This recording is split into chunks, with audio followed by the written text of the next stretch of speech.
ఎరా ఏం చేస్తున్నావు? ప్రాక్టీస్ చేస్తున్నారా ఖాళీనా?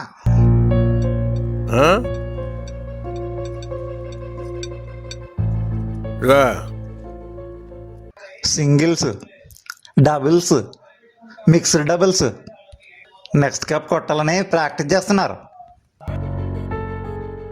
పొద్దున్నే పీడిఆర్ బ్యాడ్మింటన్ కోర్టుకి వెళ్ళాడు.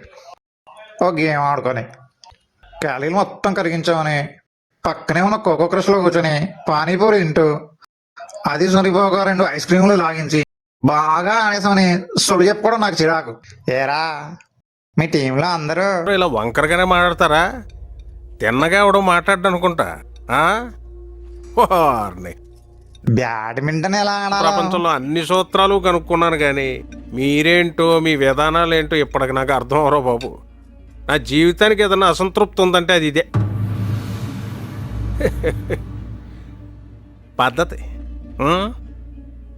ఇలా అన్నయ్యా లాస్ట్ మ్యాచ్ లో చూసుంటారు. ఎంత గొడవ చేసాడు? ఏది ఒక్క పాయింట్ కోసం గొడవ రే మనకి ట్రైనింగ్ ఇప్పించండి రా. వదిలేయకండి రా బాబు అని అలాగా కూర్చోబెట్టి చెప్పండి రా. వదిలేస్తారేట అలాగా? ఆ రోజు ఆడ అలా ఉంటాను కారణం నువ్వేం తెలుసుంటే ఏం జరుగుంటుందో నాకే తెలియదు. జరిగేదాకా చూస్తా కూర్చుంటారు. మరి గేమ్ నేర్చుకోండి రా అంటే మేము మారం ఇలాగే ఆడతామంటే ఎవరికి నష్టం? అండ్ ఇలా ఆడాలి ఎలా ఆడాలి ఆడాలని మా నాన్నే చెప్పలేదు. దారిని వెళ్ళే గొట్టంగాడు మాటలు ఎందుకంటాను?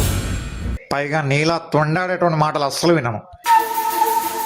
ఇదిగో చూడు, నువ్వు తగ్గేదాకా నేను తగ్గను, గుర్తెట్టుకో. ఇది తెలిసి మా టీం జోలికి రా. కోర్తే పెట్టేపికేసి ఉండొచ్చేస్తుంది ఒక్కొక్కడికి నాకు.